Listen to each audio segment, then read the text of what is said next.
All right. Hello and welcome back to Tantrums and Tangents, the talk show. Woo! Woo! So yeah, today we're going to talk about wizards because wizards are awesome. Yeah, they are. Also, huge announcement. Guess who just got a subscription button? Yeah! Yeah. It's not me. It's you. No. Yes. You can Much get more deserved. subscriptions vicariously through me though. Right, fair. Right. I mean, it's a group effort, man. That makes a channel, so right.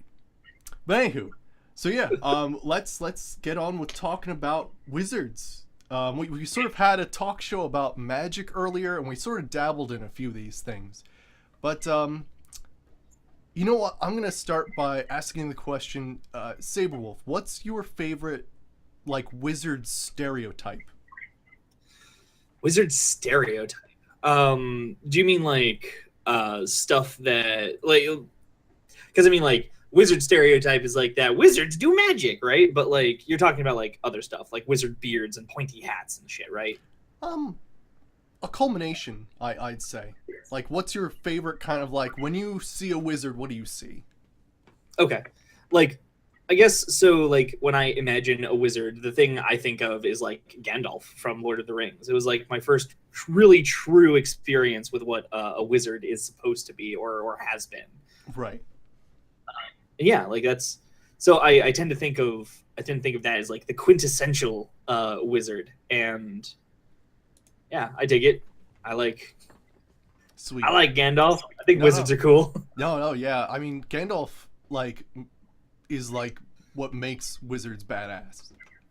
Like he's like one of the like foremost figures of like making wizards look cool because there's in like D&D and certain games there's a lot of concern about being squishy, needing to hide from enemies, and like kind of like archers are your worst nemesis and you never want to get caught in front of like a knight, but like you see Gandalf go at it and you're like, he doesn't have to worry about anything. I mean, and part of that's like Gandalf's attitude, right? Like right out onto the Pelennor fields, you don't worry about that shit. You just fucking do it. Right, Like right. go save people. Use your fucking magics, right? Like Mm-hmm. it's an interesting thing. Yeah. But yeah, like I think the thing I like about Gandalf as a wizard is that like he goes out and he gets shit done, but he's not necessarily about like doing direct confrontation specifically. That's true. That's true. Because a wizard well, they don't always have to be wise, but they generally are because they've lived so long. Right. And that's because they're not reckless. Right. And I feel like that's what would separate a war wizard from like a wizard like Gandalf. Right. Because like, reckless wizards get dead. They do, yeah. They either study the wrong thing. Wow. Or he just whips out my basilisk. Is that what you call it? Oh my. But yeah, so my favorite sort of stereotype of a wizard, less badass than Gandalf. I really like the idea of like the old doddering wizard that has a lot of like information from years of study and totally seems harmless, but like can like with very little like concentration or like with very little effort can like do tremendous things. Oh yeah. But yeah, that's sort of my favorite thing is because like when it comes to most heroes, there's like a training montage. If you had like a training montage for a wizard, it'd be like poring over books and maybe writing sigils and studying things. It would be like a totally different montage that would totally not really fit an 80s theme at all. Right. Right. But yeah, so that's my favorite thing about wizards is that it comes from a totally different place of power where knowledge is power, not strength. Right. Yeah, no, absolutely. and I don't know how much of this you've actually like been able to read, Bing. But there is a series of novels that I know that I've talked with you about many times, but I don't think I've mentioned it on the stream ever. The Dresden Files. Mm. It's about a wizard, and it's awesome. But like the wizards that you meet in that wow. Anyways, sorry, That you fall distracted damage me was there. pretty nasty, wasn't it, Oreo? Fall damage sucks, man. You got to be careful with that 1d10 per or 1d6 per 10 feet. That gets lethal real fast, especially at early levels. But back to the Dresden Files thing. Like the wizards that you meet, like they all have like weird different philosophies and shit about how magic is supposed to like is and should be done and all that shit. And like some of them are totally unimpressive, like when we talk about them being like physical people, Mhm. but just like what you were saying, Bing, like it's their knowledge, their understanding, like all like this history that they bring with them that like gives them this crazy awesome power. Right. And like I love that shit. Jeez, man, you're just having a time. Either your DM got into the bad book of D&D, which we won't speak of, or you've met a lot of things with tentacles and vines. Oh God. Frickin' that Eldritch power is nasty. What is that called? The book of erotic fantasy. I know the book that you're speaking of. Oh boy. Unofficially licensed product of Dungeons and Dragons. Oh, Just it's a fan. not? No. It's just a fan like made thing. It wasn't like put out by Wizards. Huh. When I saw my group friend of- had a copy, it looked pretty official. Oh no, they printed it. Like it was an officially printed book, but it didn't have like the Wizards stamp on it. It was like an officially licensed Dungeons and Dragons thing. Like they paid the royalties basically to like put the D&D stamp on it, but it wasn't like sanctioned by Wizards at all. Oh no, Oreo. Jeez. Zilla, I'm sorry. Sometimes DMs go too far.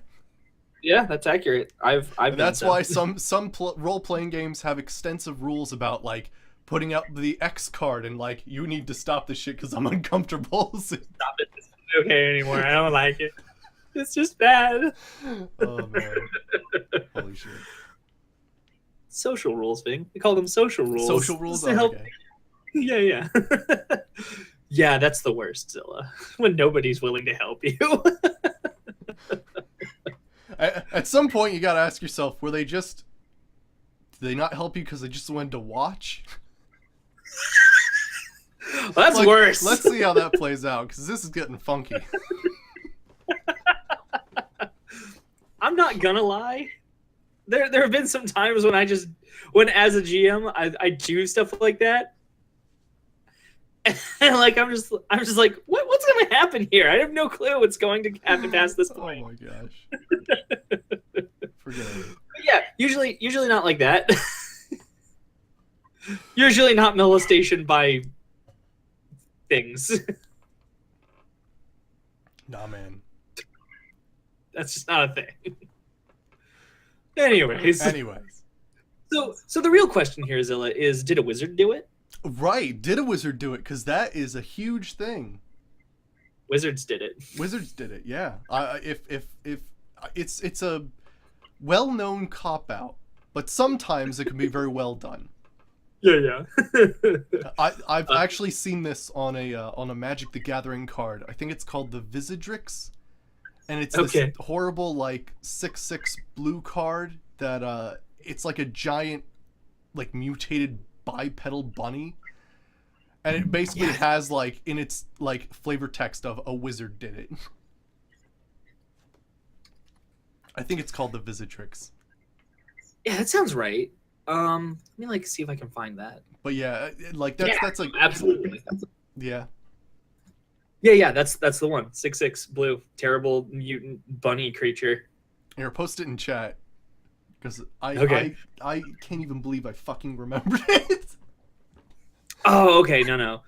The looks like they've had multiple editions. Let me see if I can find the one where it says a wizard did it. Oh, okay.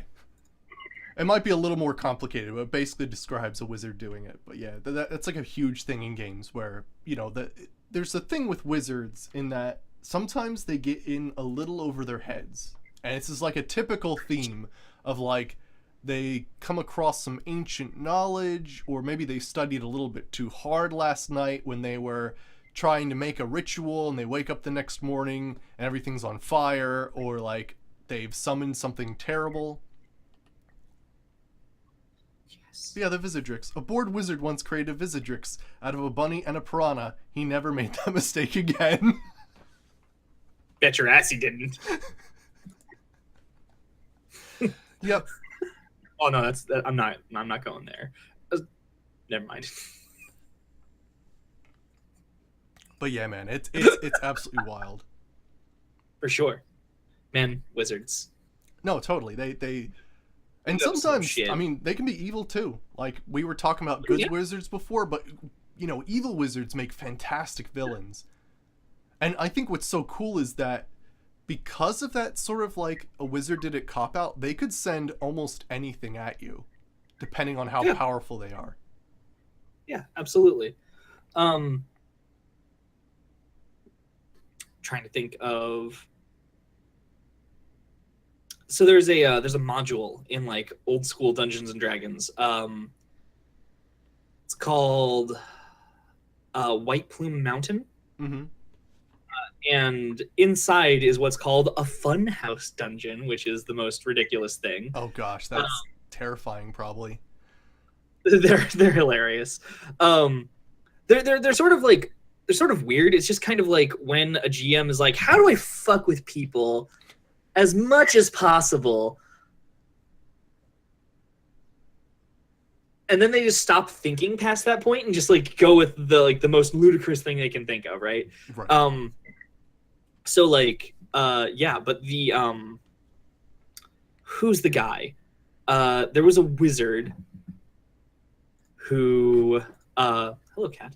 There was a wizard who like was responsible for making this dungeon. Let me see if I can find his name real quick because it's ridiculous. If I can spell.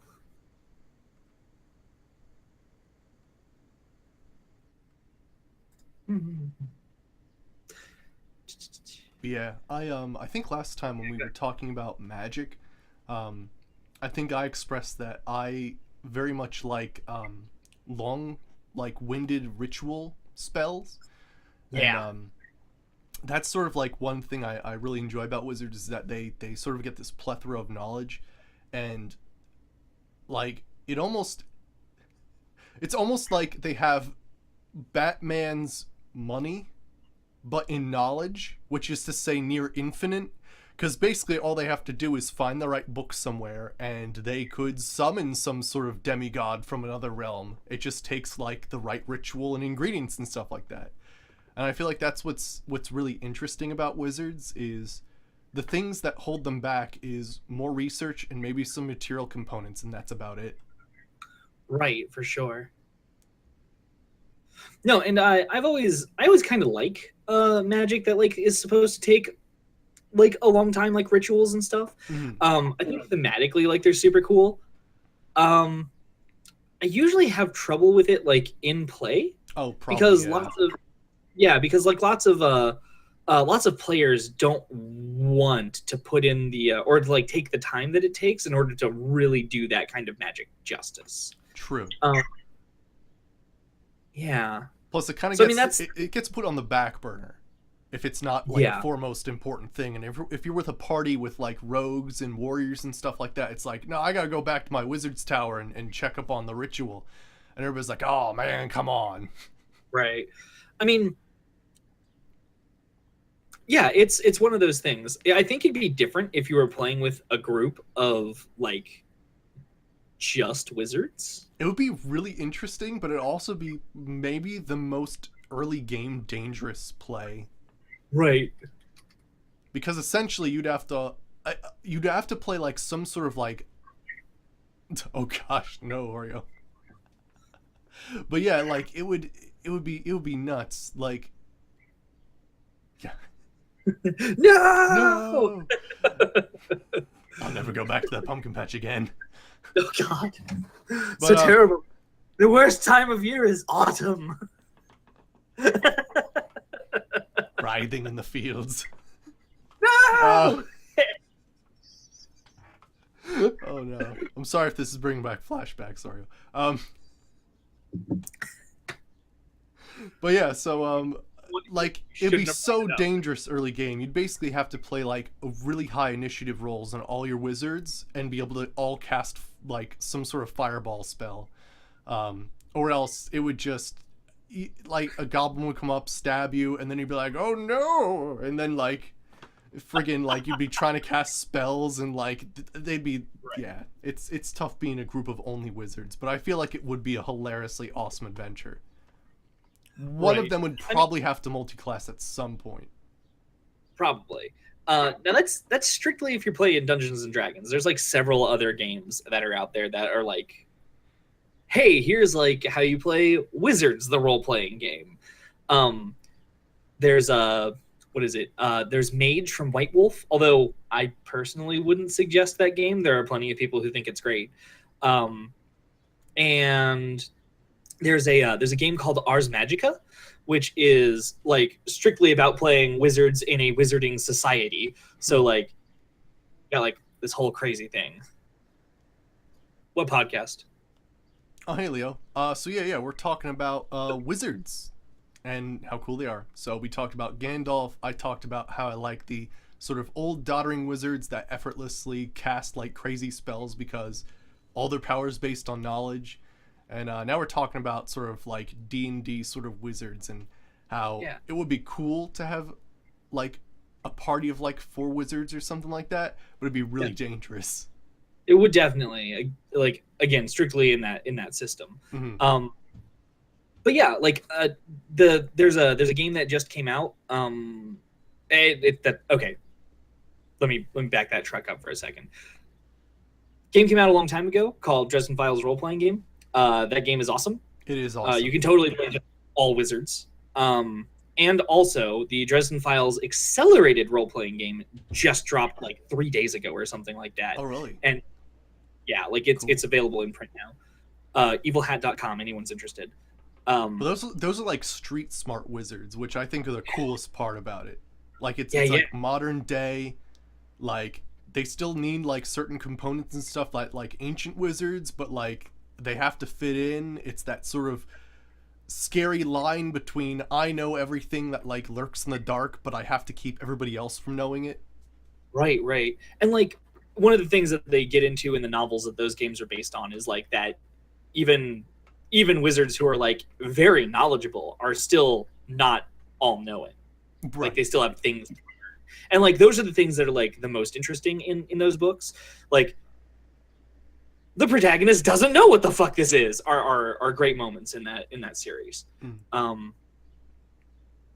The White Plume Mountain mad wizard who designed the crazy like dungeon in the mountain White Plume is named Caraptus. Caraptus the wizard. Cool. Well, to be more specific, Caraptus the mad wizard. And I think that's a huge awesome thing too, is when you start getting into mad wizards and like occultists and stuff like that. Like that's when you start getting into like some crazy magic, because that's when, I mean, it's essentially when a wizard's gone off the deep end. He's taken all of his wizarding knowledge and it's now all jumbled up in his like totally cracked nut of a brain. Yeah, like 100%, man. Right, like, right. And I think that's sometimes when you see some of the cooler shit. Like, I mean, I think Darkest Dungeon when I think of like the whole seeking knowledge, even though like it goes against all your good senses to seek it out. Like, I think like that is like the what your relative, the main character, so to speak, of Darkest Dungeon. That was his thing. Even though he wasn't technically, say, a wizard, he was a seeker of knowledge, and that's basically what wizards are. Absolutely. Hey, Exal. Oh yeah, hey Exo, how's it going? Yeah, we're talking about wizards. Yeah, so we were talking about basically the pursuit of knowledge and how sometimes that pursuit of knowledge for wizards actually drives them crazy, and that's when you Right. start to see some really interesting stuff in like any sort of mystical lore. That's when you start seeing new creatures and new spells unthought of before, and like things creeping in from other dimensions. Like that's all the result of like magic gone wrong. Right. Or in the case of whatever it is that was like outside the dimension wants to come into our dimension, like magic gone terribly right. Well, yeah, if you're looking at it from that perspective. Right, right. Um, got this game in my hands, the Burning Wheel. Oh gosh. Terrible. But some of the things that you can do with your for like character classes, all of which are like available to like a group of starting characters. Court Wizard, Rogue Wizard, Mad Wizard, and Crazy Witch, as well as Heretical Priests. And if you're playing with like faith-based like priest magic, that's a thing. You like every single one of those characters can start play with magic. So like you've got a whole bunch of options in terms of like what kinds of things you can do with your magic in this game. Granted, again, I'm not sure this game is necessarily meant to be played by anybody, but Creepy Uncle Wizard. wait, what?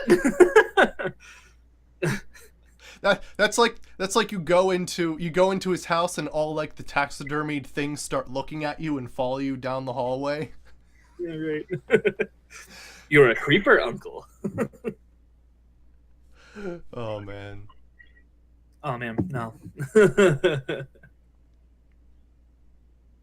Oh, did you? Awesome, Exo. I'm glad to hear that. Yeah, it's definitely a weird one because it's sort of like the first open-ended quest that you get in Witcher 3. Yeah. Um. I mean, With witches regard to- witches are also in the same line of wizards. I mean, sort of, right? There's like different tropes that get ascribed to witches, right? So like, Some are definitely more potion and apothecary based and herb based than they are sort of like knowledge based. yeah, like hexes, revenge, like common magic, like stuff like that, right? Mhm. They're definitely more like on the low side of like magic rather than on the high end of magic with like archmages and like high wizards and like court sorcerers and shit. Although I guess court sorcerers technically could just be like soothsayers, right?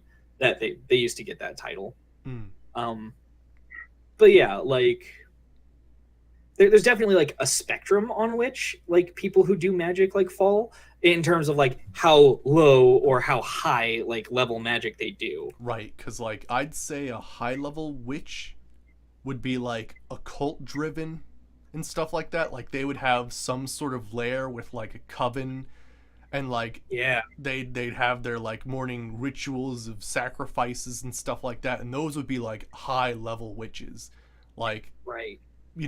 Wizard of Oz kind of like sending winged monkeys after your ass. Right, right, yeah, yeah. Yeah, I hadn't really even considered the Witch of the West, had I? Oh well. But like that's a lot of Like- setup, a lot of potions and brewing in cauldrons and all that sort of stuff.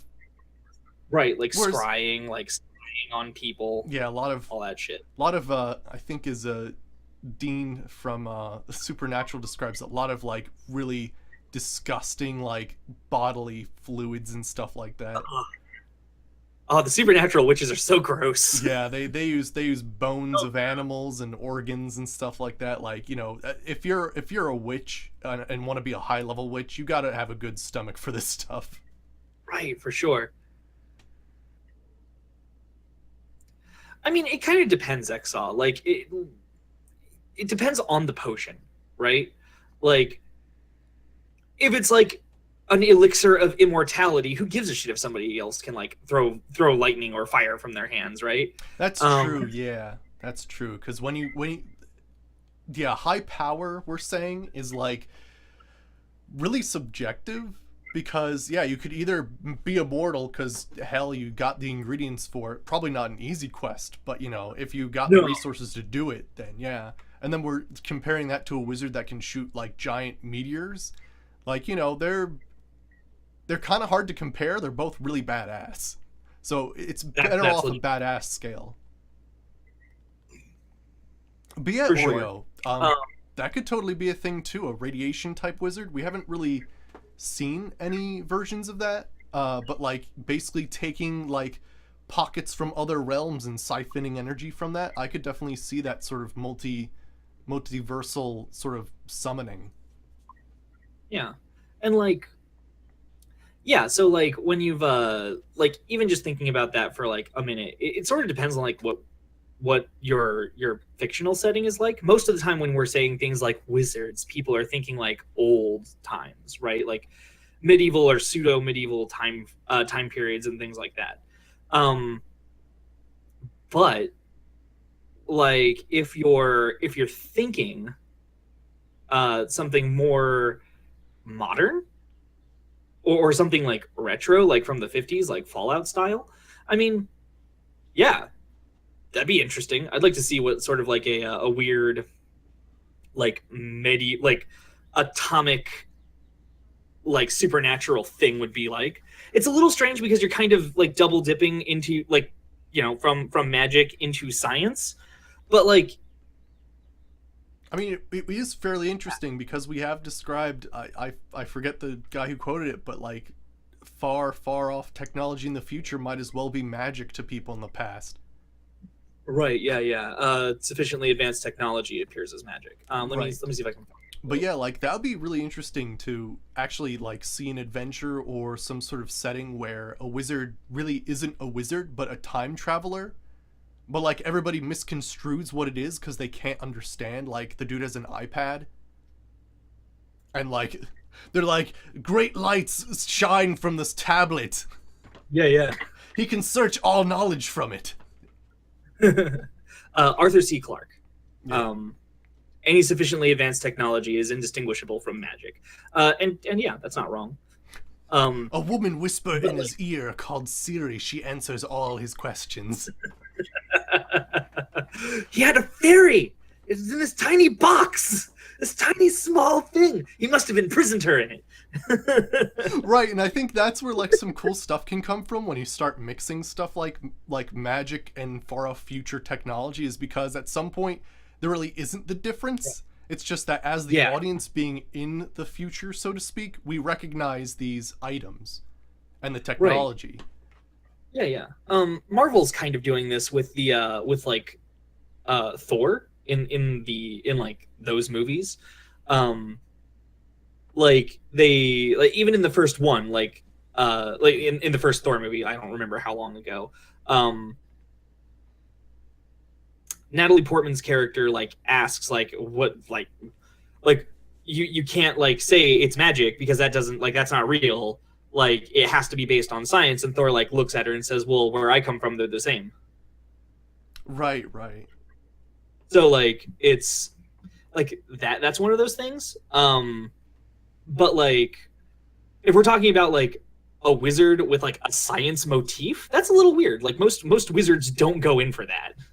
Right, because it almost becomes too dangerous at a certain point, like inciting torches and pitchforks from the peasants kind of thing. Right. Because there is a threshold of being a wizard and being respected in your community, and like that takes a lot of effort and a lot of power on the wizard side to make the lives of like common folk better, or else they just become this terribly ostracized like dude who lives in a dark tower, and like they fear all of the things they don't know about, and that's a difficult thing to sort of balance.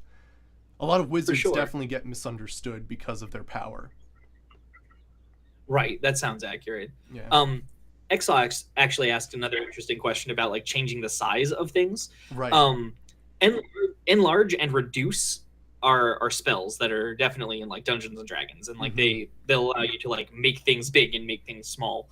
And yeah, that's I'm not sure if that really like is something that I see terribly often uh in like books and movies and stuff from like wizards. But like gods and fairies and like other like mystical beings do that shit a lot to fuck with people. Hmm. That's true. So like that's interesting. I don't think I've seen too many wizards do stuff like that. Usually when they're like making things bigger or making things smaller, they're like turning them into something big or small. Right. Like there's the whole like transforming a mouse into a lion. Right. Or vice versa, lion to mouse. Okay, so serious question though. Would you rather fight 100 mouse-sized lions or one lion-sized mouse?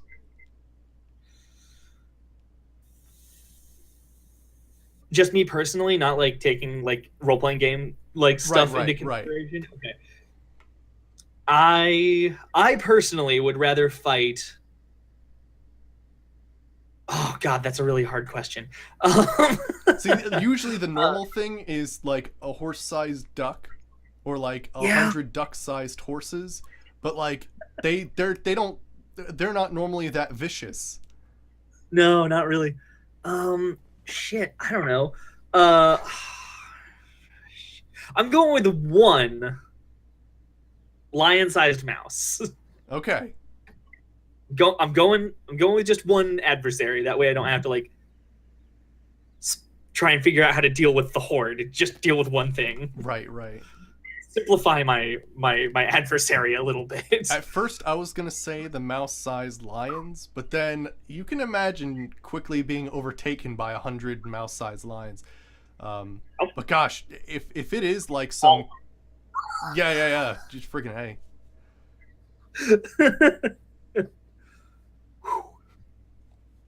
Hot damn! Hot Don't damn. want to deal with that. No, yeah, probably the lion-sized mouse. Although that, I mean, it depends. Can you scare it easily? If you like meow, will it run away? I don't know. Just so I bring one of those lion-sized or mouse-sized lions to the fight with the lion-sized mouse. Holy shit! And I make them fight each other. Damn! Holy shit! That just there you go. That's the way to win the. It's like when the elephant gets scared of the mouse, but it's like totally this like weird switched up thing where it's a mouse-sized lion scared of a mouse-sized lion. Wait, what? Lion-sized mouse. Whatever. Lion-sized mouse scared by mouse-sized lion. Oh no! Right. They're a perfect counter for each other. So good.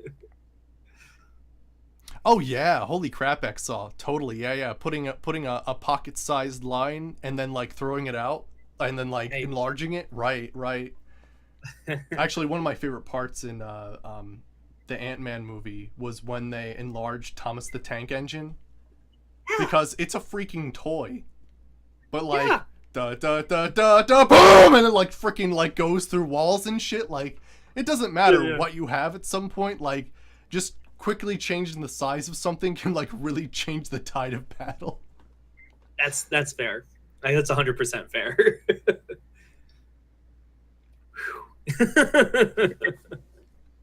Oh man. So crazy. I don't know, man. Like wizards are nuts. Wizards are nuts. Actually, that just got me thinking of Train Wiz. He's a popular Elder Scrolls modder and Fallout modder, and he has a lot of very interesting stuff where he combines magic with dwarven technology or clockwork, and that can be some very interesting stuff too. Yeah. And actually, that makes me think about like magic artifacts and stuff, right? Like things that wizards make, not animals, because we've done that one already, but like magic wands and like spell books and like crazy ritual circles and like magic wards and shit, right? Like I love these things. They're like magical artifacts like that are some of my my favorite things that like people make. Oh yeah. There's I think I saw in Neverwinter Nights there's a special spell that you can use to like enlarge a person, and they gain like extra strength and stuff for like a short period of time or until the spell wears off. So like there's a huge advantage to like being able to have that sort of change size thing. Yeah, that's cool. No, Yeah, definitely. dwarves were the original clock punks. Yeah. I mean, sort of. You'd have, in order for them to really be punk, they'd have to be sort of against the establishment, and dwarves are super into like dwarf shit. Except for the one guy with the eye patch. Which guy is that? Dwarves with eye patches are usually Oh. rebels. I mean, I guess I've never met any. But yeah, man, like I don't know. I tend to think of dwarves like as being fairly uncomplicated when it comes to like their motivations and stuff. And that's probably just because of like it's probably just because I don't investigate dwarven like stuff too much. No, they definitely have like a huge sort of theme of being united and sort of dwarven honor and all that sort of stuff. Right, like they're very singular. Like generally, I think it would be like now that I'm thinking about it, like I've never seen it before, but like a dwarf wizard might be pretty cool.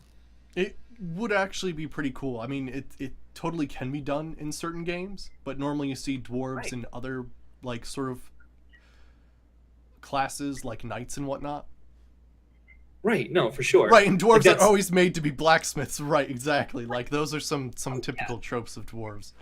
And the reason why dwarves get like painted as blacksmiths is because like they're of the earth, right? Like they're master metalsmiths. Like they like, and it doesn't matter like what kind of smith. Like dwarves are like really good at manipulating the stuff of the earth. So it's like stonemasons, like gemsmith, or are they gemsmiths, gem crafters, something like that. Your audio just stopped for a second and then sped up in a short period of time. That's cool. But yeah, so like dwarves like make shit. It's sort of like what they do. Yeah, it's very typical. It's then. very typical. Right. But like yeah, I think that like a dwarven wizard would be a really interesting like character to play in like a game or to like read about in book or whatever, because they're so not the norm. Yeah, it's actually kind of cool because I guess depending on like the sort of mystical race of your wizard, you could end up with some very different styles of wizarding. So like elves would probably have more moon-based or plant-based sort of wizardry that they would use, and dwarves might have more metal or sort of tinkering sort of ways that they'd use. Orcs probably have some crazy magic. Yeah. I've seen or I've recently like heard some like orc style like magic being used, and most of it's like fucking weird. Like self-mutilation, like blood magic, shadows, like I don't know, like offerings to like the fire, like destructive shit, right? Right. Cool though. Yeah. Crazy. Yeah, definitely. No, I'm just got myself sidetracked thinking about like different types of magic. Right. I think we could we're gonna switch over actually to Darkest Dungeon. But I think we might do like a second thing on wizards, because I'm pretty sure it would be actually really cool to take a look at like different races of like mystical races, because I feel like that would be a really good like sort of topic to undertake. Plus there's a lot more we could talk about magic and wizards. Right, for Because sure. we haven't even gotten into like necromancers. Like there's so many different subcategories of wizardry and magic. It's pretty wild. Yeah, for sure. Like 100%. So for those people who are now in the stream, when we started, Ving made the announcement, but I wanted to prompt another announcement since Right. So yeah, you know what? I'll yeah, those can definitely happen too. Exile definitely. Yeah. Shapeshifter wizards. But yeah, I think I'll go into that when I switch over to Darkest Dungeon. Yeah. All right, cool. All right. No worries then. So yeah, I'm gonna switch over to Darkest Dungeon. So stay tuned. I'm gonna switch to the title screen, and I'll be back in just a second. All right. Cool deal. See you in a bit, everybody.